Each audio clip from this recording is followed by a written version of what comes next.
शबनम। शबनम जिसने हैवानियत की सारी हदों को पार कर दिया था। अपने प्रेमी सलीम के साथ मिलकर उसने अपने माता पिता सहित परिवार के 7 लोगों की कुल्हाड़ी से काटकर निर्मम हत्या कर दी थी।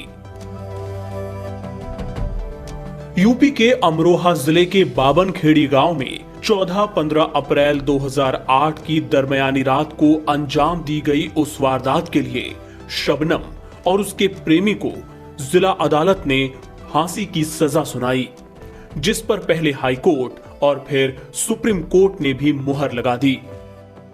राष्ट्रपति भी उनकी दया याचिका खारिज कर चुके हैं। अब फांसी का तख्ता दोनों का इंतजार कर रहा है। शबनम का एक बेटा भी है।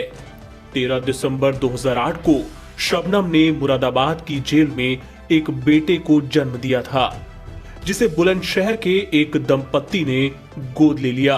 वो 6ठी क्लास में पढ़ता है और गोद लेने वाले दंपत्ति को छोटे पापा मम्मी कहता है।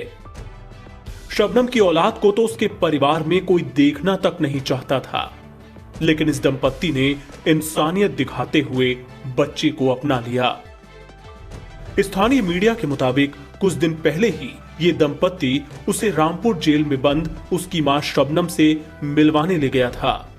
जब मां ने बेटे को देखा तो फफक फफक कर रो पड़ी और काफी देर तक उससे लिपट कर रोती रही। शबनम अपने बेटे से बार बार कह रही थी कि पढ़ लिख कर अच्छा इंसान बनना। मैं एक बुरी मां हूं, इसलिए मुझे कभी याद मत करना। दंपत्ति बताता है कि जेल से लौटते समय बच्चे ने पूछा, पापा बड़ी मम्मी क्यों रो रही थी, मुझे बार बार क्यों चूम रही थी, ऐसा क्यों कह रही थी कि पढ़ लिख कर अच्छा इंसान बनना।